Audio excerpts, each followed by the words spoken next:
All right. Hi, everyone. Welcome to episode 10 of Shift Notes.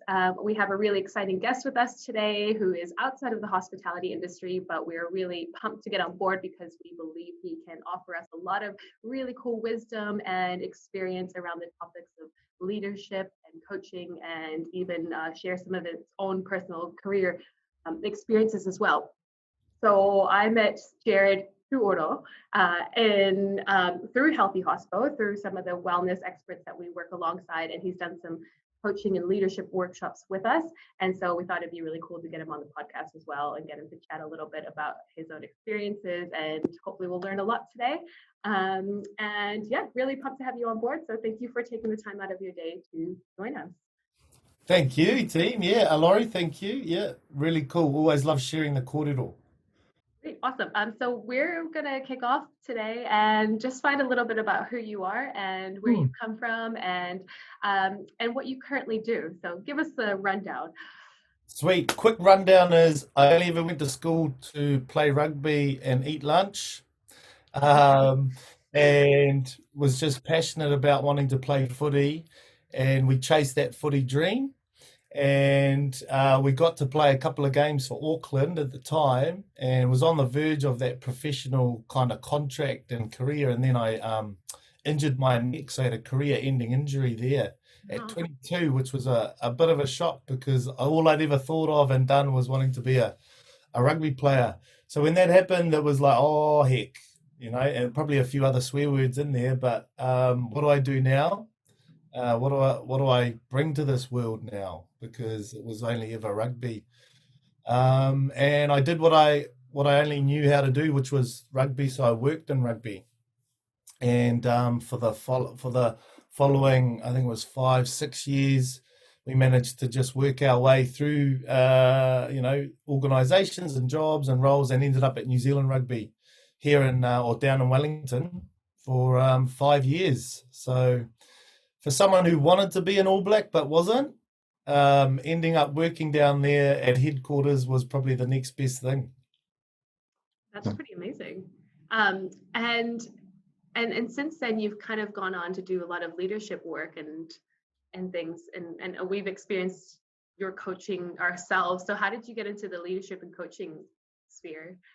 Yeah, good question. My time at New Zealand Rugby was around coach development. That was my role. So helping our community coaches at schools and clubs get better, and also then take a group who wanted to try and be a professional coach, provide pathways and opportunities and development for them. So to be able to do that, we needed to, be around some high performing people. So we were able to plug into our high performance coach team, whose role was to work with our All Blacks coaches, to work with the Super Rugby coaches. And so we were plugged into that knowledge, which was pretty powerful. There's some amazing, world-class people in that room and in that environment. So I remember just sitting in some of these workshops and conferences, and all the Super Rugby coaches were there and All Blacks coaches were there, and I was in the back corner going, what the hell am I doing here?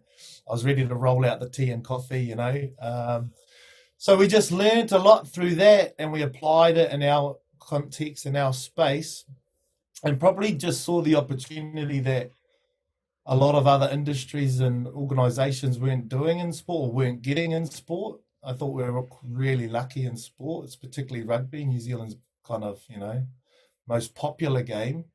So a lot of effort went into training and development of people. And when we looked around, we could see, oh man, there's not a lot of other industries that get this type of love. So yeah, we could just see that we could maybe add some value elsewhere, and we wanted to try and spread the love and our experience to a wider audience than just those in the footy space. So we took the leap and left the only thing we ever knew.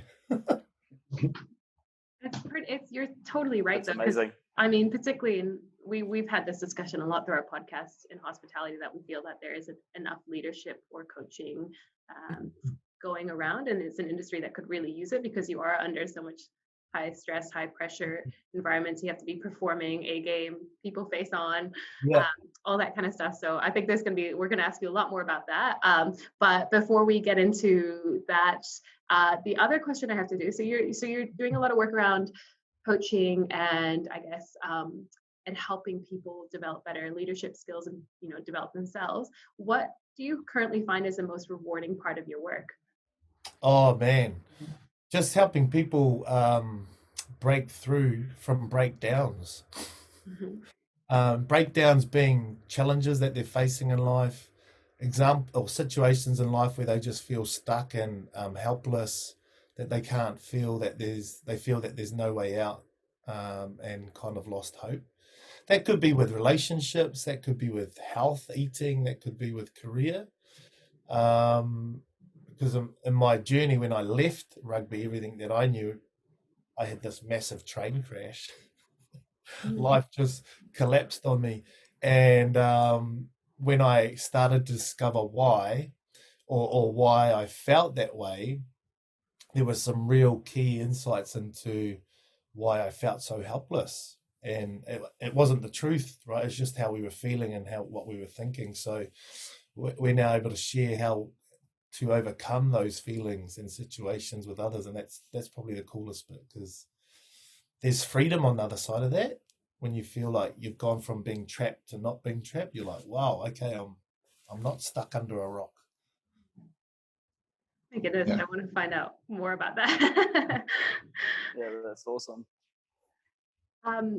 Yeah, I guess I guess we can get more into that, but I might hand over to G so we can take on, or is it Mikey that's the next topic? I can't remember. That's me. I'm quite intrigued about this topic because growing up, I played rugby as well. Mikey did as well. Laurie, if you played rugby. Did you not play rugby? I did. We didn't have rugby in the States. Who was your club, G? I used to play for high school, but I played for Carlton Grammar as well. Ooh, I'm a Waitemata man. That's right, man. We're all growing up, we made some mistakes. But yeah, rugby played a big part in my life. It was one of those ones where, you learn about teamwork. You learned about there's no I in team, but there's your mate. And, you've always got someone behind you, whether it's someone following you down the field so you can pass the ball on to, or whether it's someone that's, there to pick you up. And having now worked in the hospitality industry for the last 15 years, it really does feel like the same sort of vibe. And we were talking about this the other day, where like the rugby field is so similar to a hospitality environment, where the ref is more or less like the manager in the bar. You're looking after your staff, the well-being of your staff, but then you're also looking after the customers, and you're trying to find that medium ground where like how you can bring them both together.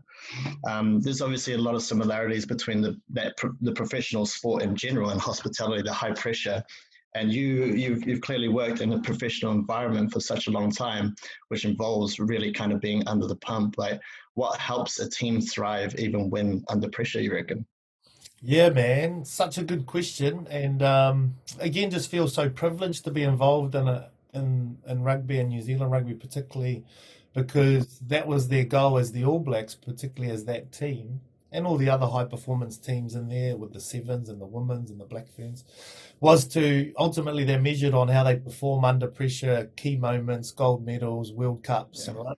So they search the world for how to do this. And so when you put that question through, I had to write a couple of key notes because you could just share so much. But the key thing for me was that they practice 3 times as much. Oh, sorry, this is just club. If we just take a volunteer club player, they would practice 3 times more than they would play. Yeah. I spoke to a professional athlete yesterday, Tuesday. It was only 2 days in her week, and she had already trained 4 times in 2 days in the gym and then on the court. Epic. He hasn't played a game yet. Yeah. And so I think that's a real big key to perform under pressure is there's more training than performing. So that was a really, really thing that stood out. And then the other bit was just understanding ourselves under pressure, how we respond and how we behave. Like one thing always stands out in the New Zealand Sevens program, they did this activity. They invited players to come and trial, and they did this marching activity. Anyway, it was an activity that they were going to fail at. They couldn't win, but they didn't know that, and so this marching thing went on for like half an hour, almost an hour. They just kept going at it, and the whole goal of the activity was to cause pressure, cause frustration, and just cause this absolute kind of chaos. Because what they were watching for was how you might behave, Laurie, and how you might behave, Mike, and how you might respond, G, because how we do one thing, we do everything. And if I went quiet in that activity, then in the field, in the last 5 minutes when we needed to perform, I would probably go quiet. If actually, I wasn't the quiet one. I'm usually the one that yells. So I'm the yeller when we get under pressure, and others would go quiet. Others, we'd be able to see their habits and behaviors come to the top. So understanding ourselves under stress response. And there's a really good, if you guys have heard of the stress response before. No, I haven't. No. A little bit, yeah. Like, it's just the key function on how we behave, and it just changes how we understand ourselves. And when we understand ourselves under pressure, we can understand why, JT might start yelling. Yeah. Things get heated, or Mike might go quiet. We then become empathetic towards others. Yeah, which I think is very similar to hospitality, right? You get put under pressure in the sense of like, you may have a customer that isn't happy with the drink that they get, or isn't happy with the food or the service, and so they're having a go at you. But as like a rugby player, I remember fucking being at school and being told like, no, you're not allowed to just take them out. Like, you have to have a reason. They have to have the ball. And so, I guess, like, is there sort of lessons from like the rugby field that hospitality could learn from, and sort of like how to keep themselves composed? Because it is a draining job, and like it's mentally and physically draining. And it's very much like team sports as well. There's if there is any sort of advice you could give us, that would be amazing. A couple again come to mind was if you know of the Whitelocks, I think there's 4 brothers. Anyway, Sam Whitelock's in the All Blacks at the moment, and there was a time when 2, maybe 3 of them were in the All Blacks, but they were all at Canterbury, and they're from Fielding up here, and they're a farming family, and their dad brought in this thing called the Red Book, and basically it was a little book where players would write what they want to work on, like a diary or a journal. And in that Red Book, he would get all his players, he was coaching their school team at the time, and, reflect on your game, reflect after training, what are your goals for the game, and then after a game, reflect. And so he got these kids writing. Like, I wouldn't have done that, probably, I just wanted to throw the ball around. But I think the big thing that he started to generate, and now a lot of teams have started to take on, called the Red Book, is just journaling or reflecting, right? Sitting down and taking time to go, how did I go today? What went well? Yeah. What would I keep doing? What would I stop doing? And what maybe could I start doing? Yeah. That self-reflection is, that's the power in learning. Yeah. Which I think, again, it has like a beautiful tie to hospitality. Like in a restaurant service in particular, you have your pre-service chat of like, okay, we have this many customers this evening, we have these sort of like guests, and it's the same before like a big game, you're all huddled together, you're amping each other up, and then it becomes a game time, that's your service. And then after the game, there's the post beer, you go into the club rooms and you're all kind of like hanging out together. And I think that's I think that's when you kind of like forget what happened in the evening, and you're kind of like, okay, well, this happened, let's talk about it, all right, let's move forward, this is the only way we're going to get better as a team. It's cool to add that tradition, to make it very take some of those leadership principles and say like, okay, well, maybe during our staffies, we should take some time to reflect on how we're feeling, what went well. Yeah, definitely. I don't think it's something that happens as often as it should. I've only realized in the last few years how important it really can be. Like, you always talk about it and you do end up having a chat maybe a day or two later, but I think just there and then at the end of the night, it's so important.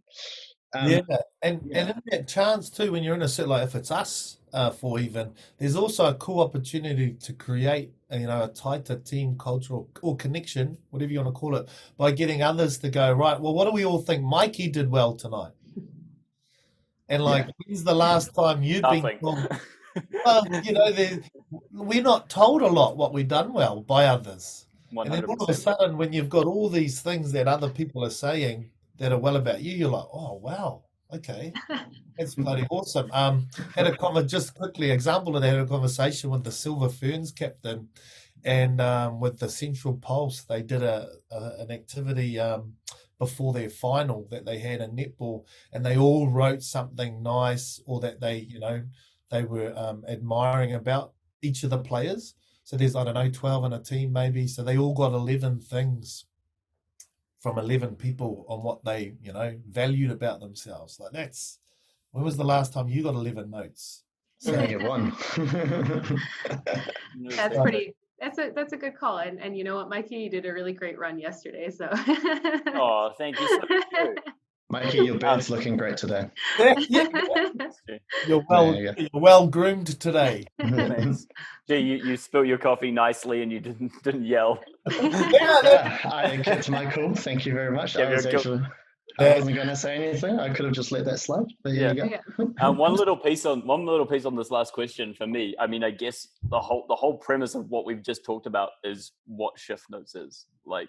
The whole nature of even the word and the way we came up with the whole brand or the idea behind it was this after shift note. So like this red book, it's the notes that you make after work, and I guess that's kind of what we're trying to get to. Yeah, definitely. That's nice. And we were secretly hoping people would listen to us when they're closing down as well. So that's the idea. I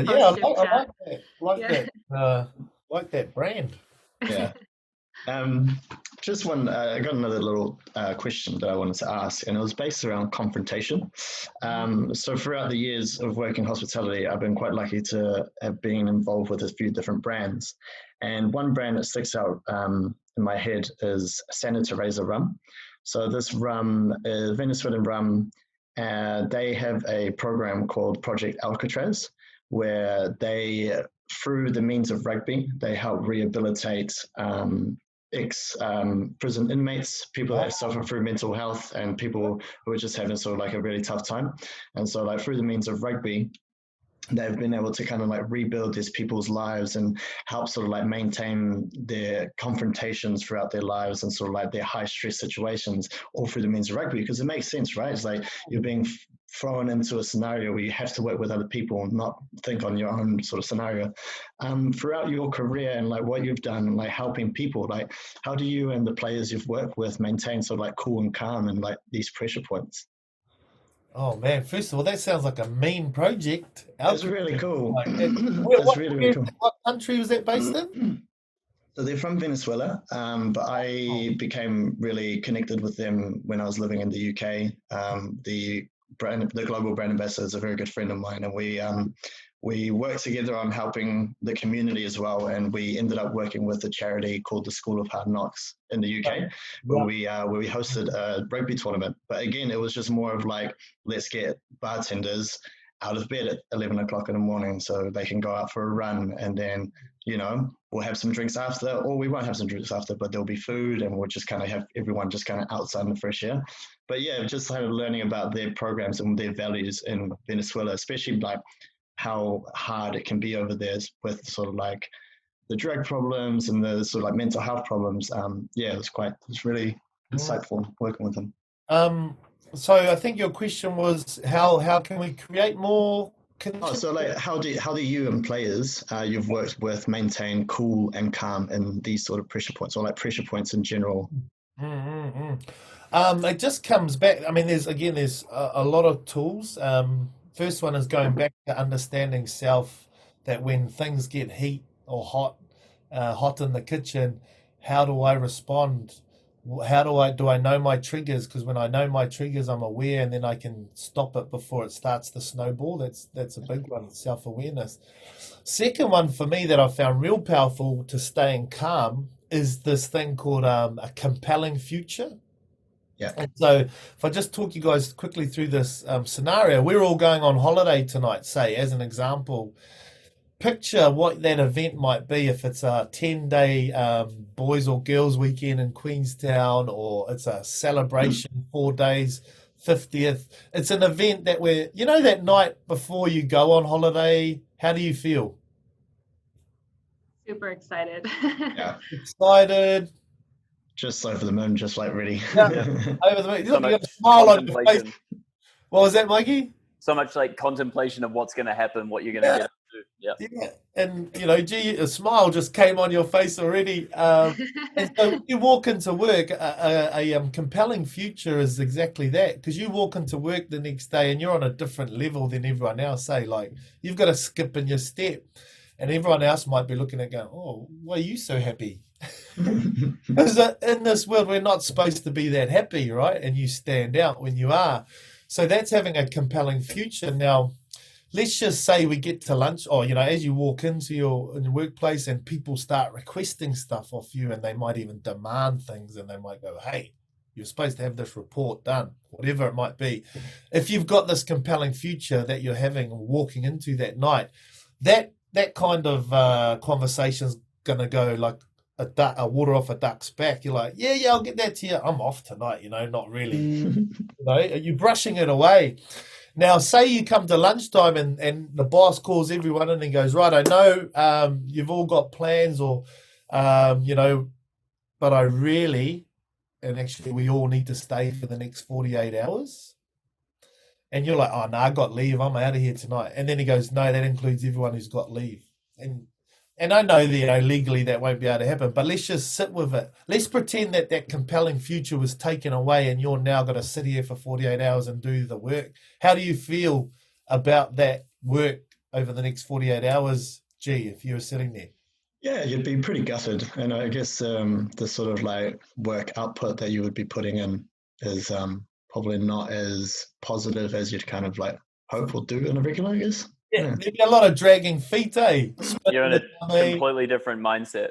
Yeah. Totally. And if you were to tell me what that 48 hours work or days would feel like, what would it feel like knowing you're going to stay there and do all that work and not be able to go on your thing? Just feel longer. Feels long. What did you say, Laurie? Bitter. Bitter. Yeah, that definitely hurt. Yeah, and what does it look like, that 48 hours? It's a mountain battle. Yeah, right, it's a mountain and it's a battle. Now, let's say you walk out of that staff meeting and you're dragging your feet and you're like, "Oh man, bugger this, da da da." And then at the end of the night, you come in for dinner because you're there for 48 hours and it's pizza, and you're like, "Oh, bro, come on, you could have got more than pizza." But anyway, he then walks in really happy and goes, "Hey team, look, I know you guys got the news at lunchtime, but I'm happy to say now that at the end of the 48 hours, one of our owners, trustees, whatever, has passed away, and their big estate got donated to all of us here because they valued the work we do, and you're all going to get $20 million at the end of the 48 hours. And, again, after like going, "Oh, yeah, right, whatever." If we just sit with that, say you're going to get a reward that's going to be bigger than that vision you had at the start. Now, what does our future look like again? 48 hours seems like a piece of cake. Yeah, it's probably worth it. Probably stick at it for the next 48 hours. Yeah. And what's your attitude and feeling towards that next 48 hours? Way more motivated. Yeah. And we went from this mountain to now being a piece of cake, and it's such a common thing. In every workshop, we share that. And it's because we had this compelling future. Now, if we don't have a compelling future, we're going to rock up to work, drag our feet. We're going to bite at everything that comes up. We're going to snap at everything that's being said, because we don't have hope. We don't have a vision. We don't have a future that we're excited about. So if you guys come across visualization as a tool? Yeah, a little bit. They kind of like visualizing the finish line and what you want to do, and it's what athletes do a lot. Yeah, and like a common saying when athletes are up on the gold medal thing and they get interviewed at the end, they say, "How does it feel? How does it feel?" And they're like, "Oh, it's a dream come true." Flying away. Well, a dream come true means they've thought of it many times before. They've actually dreamt of it many, many nights, and now it's happened. And so there's research on visualization, and the astronauts that went to the moon did this, that they split a basketball team into three. One group had to practice shooting the free throw. I keep getting that term mixed up. They practiced shooting. The other team wasn't allowed to practice. And then the third team just had to visualize, sit there and think that they were practicing. And the results were astounding. The team that practiced won by only like one shot. The test at the end, the visualization team came right behind. And so the evidence of what visualization does, we're visualizing about our future. What does it look like? What does it feel like? What does it involve? Who's in there? That tool and that skill helps us be more resilient today. I guess it's like in a shift when, say, for example, something unfortunate happens where someone can't come into work and you're one staff member down, and you're just kind of like, there's not really much you can do. You just kind of have to just all come together and work together. But, at the end of the shift, you'll all be sat together having a beer. And more often than not, the manager will be like, you know what, you guys deserve it. Have another beer, or buy you some dinner tomorrow, take you out, sort of scenario. I think that's kind of like a rewarding feeling in our sort of scenario where the manager or the owners realize the sort of hard work that you've done. And you're like, yeah, thank you. I appreciate that. Yeah, that's a good point, man. Because if there's a culture of they get punished if, that happens, if no one turns up and they know they're just going to get kind of yelled at, or, that's not a compelling future for the next 2 or 3 hours, whatever, 8 hours, how long the shift is, Yeah. Yeah, definitely. And I think there's a really cool point in that, to not look at bad things as happening to you. Like if something bad happens to you at a time, it's not like the be all end all. There'll be a after, and it'll go away at some point and you'll be okay. Yeah. And in sport, I feel we're kind of trained for this because, we start out at the start of a season and the goal for a lot is to, succeed, win, whatever that. There's this natural look to the end and what that picture might look like. Even if it's like the end of the year. I was a part of a team, we lost every game, but our goal at the end was to go on this massive weekend. Like that was our compelling future end of season celebration. So there's this natural tendency to look to the future and what that looks like. So if it's a tool that people can start to, explore and develop, and, if they're starting out in a certain point in an organization, their future might be to one day, own it, manage it, whatever it might be. If they've got that in their mind, then it helps them get through the daily challenges or the daily grind, whatever you want to call it. I guess like cocktail competitions as well, right? Where you kind of visualize yourself like you want to be that person that wins the whole competition. And we've been quite lucky. One of our closest friends, we interviewed him early on in the series, and he had won the title for Bartender of the Year in New Zealand twice and represented New Zealand at a global, highly regarded cocktail competition and did amazingly well, And so, I think it's one of those ones that's just given those opportunities, just visualizing yourself like succeeding is quite key in this industry, because it's getting that recognition for something that you're passionate about. Yeah, totally, man. That's nice. Oh, well, I think the next topic we're going to chat a little bit about will be leadership skills. So, of course, we worked with you quite intimately at Healthy Hospital with trying to run leadership workshops. So, first question for you, pretty simple one to start off with, is what do you think are the traits of a good coach or leader? Yeah, man. When I saw that question, like again, there's so many, and everyone, and you guys would have all experienced maybe a version of a good leader and a not so good leader and gone, wow, these are some good traits. The ones that stick out for me is a curious leader. And curious means like, if we're working as a team, someone behaves in a certain way or something happens, being curious about why that happens and what's in behind there, rather than judging what you just saw. It's like an iceberg. We only see the 10% above the water. There's another 90% in behind that. So being curious is a big one for me. And then after being curious, you've got to ask some questions. And our high performance coach development manager at New Zealand Rugby, the time I was there, is a guy, Bruce Blair. And all the the super coaches, the professional coaches say, oh my gosh, he asked the right question at the right time. And I just saw him as the question master, because what do you guys think the benefit of asking a good question is for the person who's being asked? I definitely think there's a really big thing about assumptions. Like, people can automatically assume like, oh, this person didn't do this, so they're lazy, or and that kind of builds a negative cycle or a loop, and maybe distrust between a leader and a staff member. Yep. So Totally.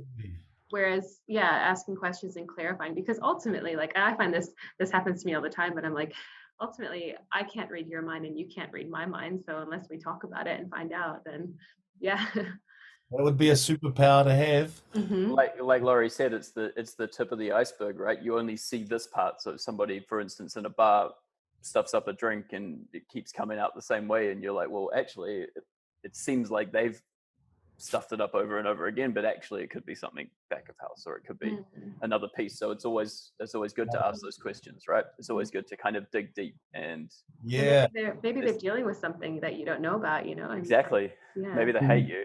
Maybe they're just making it badly on purpose. Well, and you never actually quite know. It might surprise, when you do ask. Like, the story that sticks out for me, I was working at a school.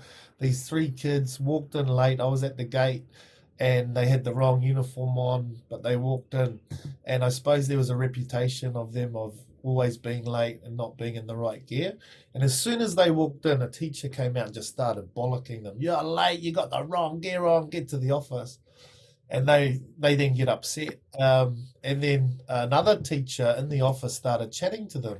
And she discovered that they had been up all night. There was a party at their house that, parents and neighbors had held. And they were trying to keep their younger siblings safe the whole night. For them to even turn up at school the next day is a win. Who cares what they were wearing? Yeah.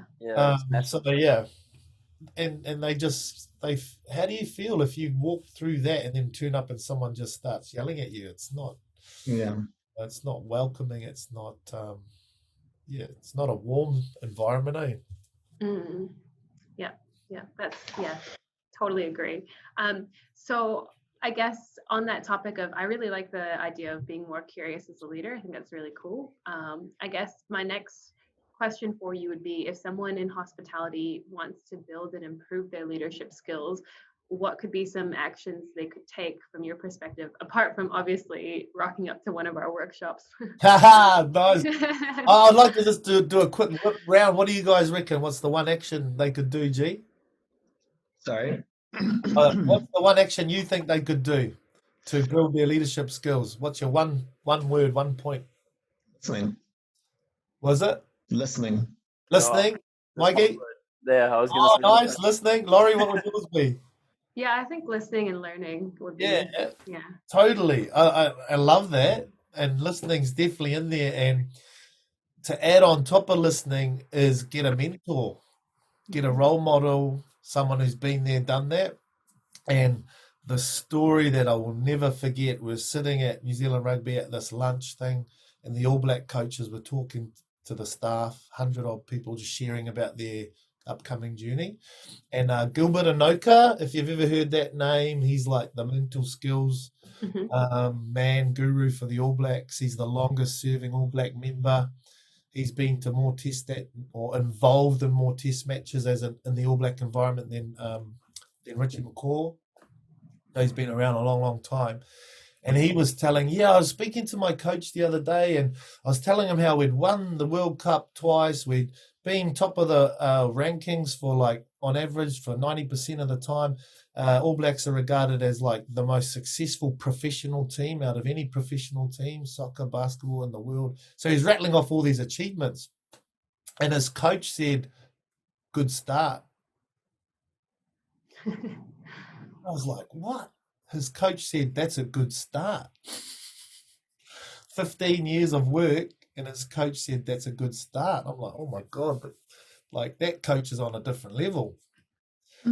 But what really got me was the mental skills guru of the All Blacks has a coach. Wow. And then I went going, oh shit, I don't have a coach. I better go and get a coach, you know, a role model, or a mentor, someone to talk with. So yeah, man, that stuck with me ever since, and I've had one ever since. And you have to go and ask for that, right? You need to Mm. find yourself a mentor. I think it's pretty key in our industry as well, like especially from a creative level and an understanding. And I think you end up running into those kind of people because of what you look into and how you research products and drinks and styles and that kind of thing. I think often I don't, it's hard because I feel like I don't necessarily have a specific mentor as one person. I feel like over a vast majority of people, there's a whole heap of different people that I like to follow and I like to understand and talk to. Yeah, man. It might be a mate's parent, you know, you like the way he behaves under pressure, you know, he's calm, he always comes across calm, and just, having someone you look up to and then being able to connect with is gold. Yeah, it's so important. Cool. And then I think the last question on my little piece here will, I just want to talk about the topic of vulnerability for a little bit. So this is something that has come across a lot in many different leadership books and platforms. And it's something that I know that the All Blacks have started embracing as well. But hospitality has this kind of, it's a very stoic kind of old school culture still in a lot of places, and particularly there's that kind of culture where you just work really hard, you suck it up, and then you just get through it, don't complain, work 18 hours, go hard afterwards, and it's not really a big radar in the hospitality world. Well, I mean, it's getting better, but I still think there's a long way to go. So can you just take a little bit of time to just explain to us a little bit about vulnerability and why it's important, how it might be used in rugby, and maybe should kitchens be making more time for this, or should bars be making more time for this? I was looking for my Brene Brown book, my bookshelf, but just for everyone to know, you're talking to a former front rower rugby player and you're asking about vulnerability. If I had told you, or if you'd told me I was talking about this even 5 years ago, I would have gone, you're on drugs. Yeah. Furthest most thing, that I thought rugby men particularly would be talking about. But yes, it needs to be implemented in any environment. And I was really trying to be specific and writing down. So I just want to make sure I've got my points right, because what does vulnerability allow, do you guys think, if that is present in an environment? I feel like from my experience on the rugby field specifically, I think often vulnerability means that you can be quite easily rattled. Right. So if you are showing vulnerability, it means that you're susceptible to events. Yeah. I think so anyway. I feel like I've seen that and probably felt that too. Okay, so let's get your definition on vulnerability then. What would be your what does vulnerability look like for you guys? For me, I guess I've been on this journey of, in my lifetime, holding things in and kind of trying to accept it and thinking that was the strong, courageous thing to do. Whereas I think that over the last couple of years, through some of the things that I've had to experience in my own personal life, I've realized that it's actually much harder to be open about what's going on in your life. And that for me is what vulnerability is almost like this courage to speak up and say what's going on and be truthful. Yeah, nice. So it's that ability to speak up now around something we're holding on to. Now, if we're holding on to something and we're not sharing it, there is an aspect that we're maybe not proud of what that is, or we're ashamed. And so what Brene talks about is shame is this feeling of we're flawed and unworthy, basically not good enough, not wanted. Now, that is the number one fear for all of us as human beings, because in the survival brain, is to protect us, and the survival brain protects us by being wanted, or by trying to protect us by creating an environment that we feel wanted in. Because in caveman, cavewoman days, the number one consequence was being extradited or pushed out of the tribe, therefore not wanted. So shame is this feeling of, oh man, I'm not wanted here, I don't belong here, I'm unflawed. And Brene talks about the only way to remove that feeling of shame is to talk about it. And it's hard because we're scared of what others would think, how they might react, and also what they, what they might think of us. But if you were to speak that in that environment, Laurie, and say, oh, I'm feeling this because of this and that, how does that make others feel who might be holding on to stuff they don't want to share? Probably like it's okay to talk about it. It's okay to talk about it. And if you're my manager or coach and you're talking about it and I'm looking up to you, it makes me feel like they can still have these things and share it and still make it. I can still be wanted. I can still be, worthy, even if I have these things that I'm holding on to. So for me, that's the power of creating a space where you're able to share what's, really on the heart, on the shoulders. And just lastly, in Brene's work, shame has got a direct relationship with addictions, anger, depression, and all these other things that, we don't want around in our life. So those who've got addictions, there's a link there saying there's something inside we're holding on to that we're shameful about. Now, if we've got shame and that equals that type of behavior, what's the opposite of shame? No idea. Pride? Embracive. Proud. AG? Yeah, embracive. Yeah, embracive, proud.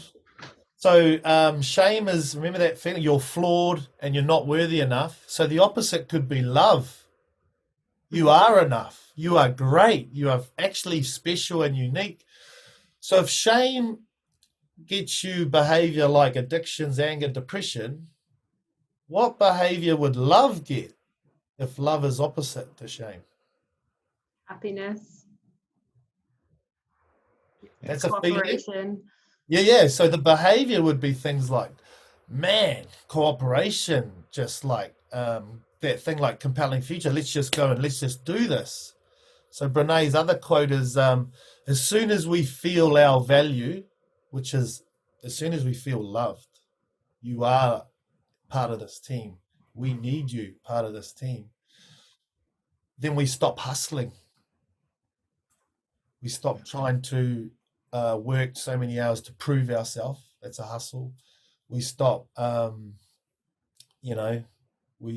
we just stop, maybe trying to find faults in others so that we can get ahead, maybe get that promotion, whatever that might be. We just stop hustling. And it turns from 10 people running a 100-meter race, she says, to then 10 people running a relay. So I run the baton to G, go G, you run your hardest and you do your bit in your team and you give it to Laura. And we're just now this one team that's working together and cheering each other on like we do in a relay, like, you go boy, get in there, rather than a sprint where I'm trying to beat you and hold you back or whatever else. Yeah, so it's so powerful. And I see the hospitality industry where rugby was 30 years ago. It's exactly the same, hierarchical. The coach was the boss. He just yelled at people all day, made them feel like shit, which created more shame, which is why we've got addictions for former players, depression for former players. It can change though, because rugby has changed. Yeah. Takes one 100%. person, one organisation, and my insight to this, it was Canterbury and the Crusaders. One coach, Wayne Smith, maybe even Robbie Deans, but they changed it. They became so successful. Then everyone went, what the hell are they doing? And then if you look around professional coaches in New Zealand, almost a large percentage are from Canterbury, from that era that was so successful. And so now that's filtering out. So, yeah, it's exciting once that change starts to happen and just takes one. That's great. Yeah. That's amazing. Massive insight. Lots Cool. to think about there. So much to think about. Wow. Yeah. So the piece I wanted to talk to you about first of all was a little bit on kind of this crossover between, we've talked about it a little bit with regards to cocktail competitions and that kind of thing, but there is this crossover between performance sport and bartending and hospitality in general. So you do a lot of presenting these days, specifically developing leadership and mindset skills. In the bar world, obviously we compete and we present in front of people. I do trainings, so does Laurie and G and that kind of thing. And I guess probably from our side, if there was somebody who wanted to move into a brand, maybe a brand role, or even just understand how to do this a little bit better. I've worked, and I know G is like this as well. When we first started competing in cocktail competitions, we were always very shaky and very nervous. So I guess, do you have any tips for anybody to kind of improve their presenting skills outside of the nerves piece, but just understanding the presenting piece? Yeah, so just to clarify there, Mikey, presenting meaning like presenting themselves in front of people, like performing in front of people? I think both. I think, yeah, more so the performing piece though, I guess. Yeah. Yeah. Wow, that's a good question. And again, there's could be a few answers. One that keeps coming back, that I keep going back to here though, is, and it might be slightly deep, but what's the belief we have about ourselves? If someone's going to go and have a crack, like, have you guys heard of the imposter syndrome? Yeah. What's your take or explanation on the imposter syndrome, Laurie? I've had this in my life. It's like, and I'm sure you guys sort of at some point, but it's like when you end up in a room or in a situation and you're like, I'm not good enough to be here, or like, in a role or and you're like, why am I here? I shouldn't be here. Yeah, I think we've all had that. Yeah. And so that stems from a belief we have about ourselves that was created from a shameful event in our journey in our life, usually when we were kids. So my quick example is at 8 years old, I had to stand up and say my name, start of the school year, and the teacher made everyone stand up and say their name. And my heart just started thumping straight away, because everyone, and funny you asked at the start, Laurie, how to pronounce my surname, but everyone would get it wrong. They'd say Tuoro, Tuoro. And so I didn't want to stand up and say Jared Tuoro. And so as it got closer, I just got sweaty palms, and I can feel it now. I got just shakes. And then I stood up and I said, "Oh, hi, I'm Jared Carrington," which is my mum's maiden name. So technically, part of the family. But at that point, oh my gosh, I remember the feeling was so heavy on my heart, and it was like a knife had gone through my heart, and this internal feeling of, oh my God, I didn't say my family name. I'm not good enough. Because everyone laughed at me when I said that. Because I'd already been at the school a year, so they knew who I was. So that event caused me to have, now I didn't know this at 8, obviously, but from that moment when I went on my rugby journey, you asked me, JT, well done for making that team. I'd have that same response. You guys, I'm so lucky so-and-so didn't train or didn't trial. When I got picked for the Auckland team for the first time, I was like, I should not be in this room. But anytime I'd get picked for a team, I'd walk in and I'd sit at the back.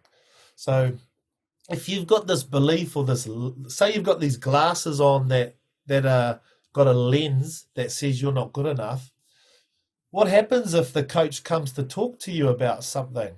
How would you see that, and how would you respond, do you think? Be quite sheepish, I guess, right? Hard out. Would you take on any conflict if you had that belief of, I'm not good enough, I shouldn't be here? And not to start with, I wouldn't have thought, no. I'd be like, I avoided conflict. So what happened next was I had my 2 weeks in the pro team, and then all the people who got injured came back. But I said to the coach, can I hang around and just train? He's like, yeah, come and train.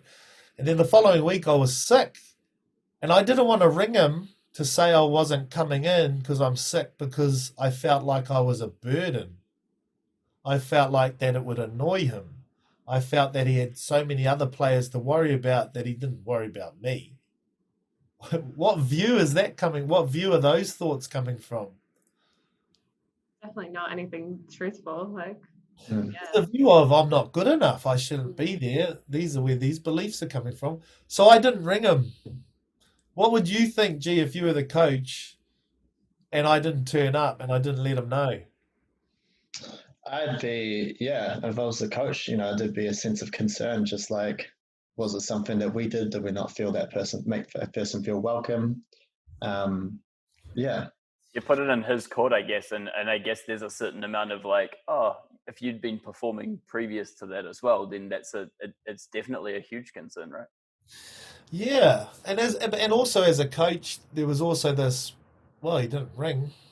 I've got 4 other players. He obviously doesn't want it. I've given him an opportunity and he hasn't taken it.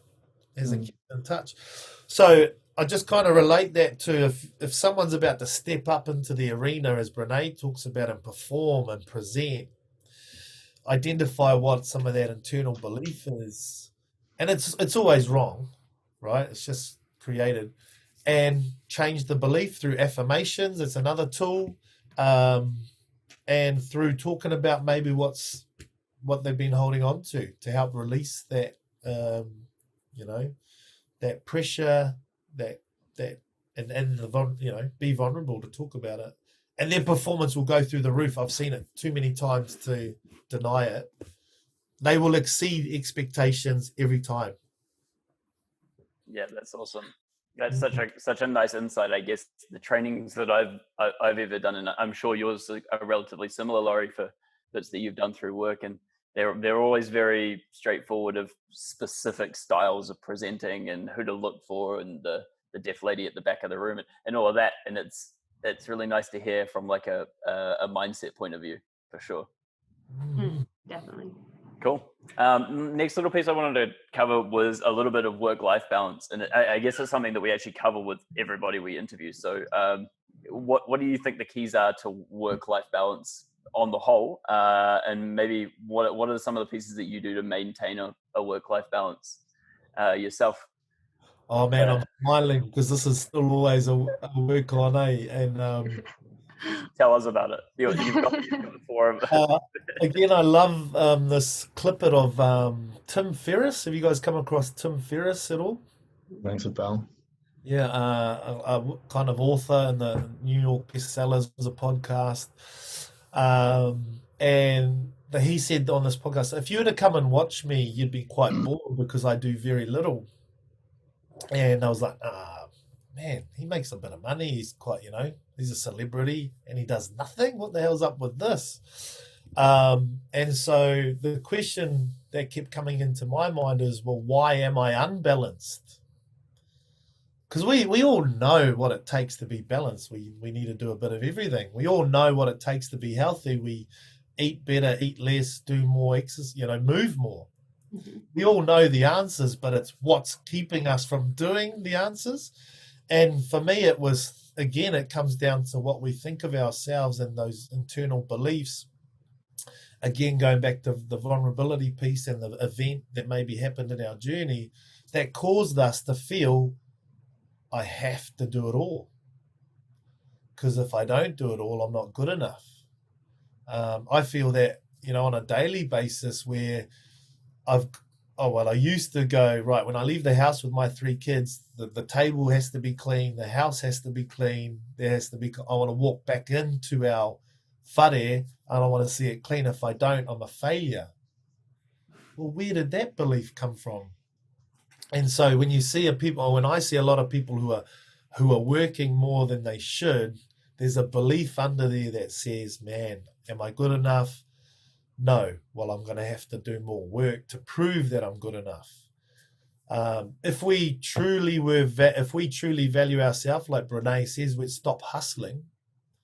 And when we value ourselves, if this was gold and this would give you money every week, Mikey and Laurie, and it needed to be watered or polished and looked after, would you look after it knowing that it would give you income every week? Yep. Yeah. How would you treat it? Where would you put it in your house? Somewhere it's front of mind, so I can see it every day. Nice. Keep it in the fridge. You got to look after it, man. Like you would take care of this thing, isn't it? If it was to give you, say money as an example. Well, if we looked at ourselves and our body as a vessel, like the golden goose that would give us, anything we wanted, what would we do to look after it? We'd probably exercise more, probably eat a lot better, maybe not, drink as much, but we would just take care of it because it's going to give us the things that we want. So for me, the balance back comes back again to why aren't we balanced? And for me, a lot of the time it comes back to the belief about ourselves. And then again, that vulnerability piece helps remove and uncover that so that we can really just stop the hustling. Man, yeah, sounds like it's like very cool. I love it. There's some truths in there. So many truths. Cool. I mean, on that nutshell, often in hospitality, we obviously work huge shifts, long shifts, anywhere between 12 and 15 hours, which often to a lot of people makes having that life balance really, really hard. Do you have any like little tips to making good of a potentially bad situation? Yeah, man. Now, one that sticks out for me is a guy, James Clear, another author, wrote this book called Atomic Habits, How to Build I love that book. Yeah. So good. And he talks about, and it blew my mind because it wasn't what was in the sports space particularly, was just do the 1%. He talks about if I want to teach someone to be a marathon runner, guess what the first habit is that he gets them doing? If they've never run before, but they want to be a marathon runner in 12 months or 6 months, whatever, guess what his first habit is he gets them to build? I know this one, so I'm not going to say it. Not sure. You got running, G? Mikey, Yeah. not sure? Well, yeah, I'd say running or watching or studying running or something like that. Yeah. He says put your shoes by the door every morning. Or the night before. But just putting your shoes out for like 30 days. Just put your shoes out. Like now the human mind goes, that's not a habit. That's not a thing. You're not getting closer to being a marathon runner if you do that. But what he says is you can't optimize, meaning for me, optimize for me is like you can't grow a habit and make it, optimal or better if the habit's not even there. So his whole goal in that aspect is to get the habit there. So he says, let's standardize a habit. Let's just get it going. It might be horrible and it might not be good, but let's just get the habit in place. So then as we get on, we can optimize it later. So my big thing, and I've had to do this, is just do the 1%, do 10 press ups a day. Because I was like, that's not exercise. It's not exercise unless I'm sweating, puffing, and it's 40 minutes hardcore. That's not. So yeah, they could just do 1% of everything. And I think lockdown helped with this, like connecting with people. My belief was we had to go away for weekends with mates and family to be connected. But no, a Zoom call for 10 minutes is all it takes. Or a Makes Zoom the world. call, yeah, for 2 minutes. Like it's just doing that 1%. Has gone a long way. So that would be my advice there. Good old Awesome, Jake. man. Yeah. That's amazing. All right. Okay. Well, I need to wrap it up because we're coming to the end of our hour. So first of all, like to anyone who's listening out there, if there's anything here that you really enjoyed or really liked today, drop us a comment. Let us know what you think. We want to hear from you guys and, see what you love about the podcast. Thank you so much, JT. You have given us such a cool episode. There's been so much interesting chat, so many wisdoms, and really, really stoked you took the time out of your morning to chat with us. So thank you so much. That was super awesome. Thanks, man. Well done Thank on you so you much. guys, co-papa, man. It's so important, eh? So you guys are the jump starters. Okay. Yeah, trying our best. Awesome. All right. Well, that's it for episode 10, and I think this might be the last one for the year. So yeah, Christmas. we're gonna Keep next it year. Yeah, even. this is our season 1 closing out. All right. Thanks, team.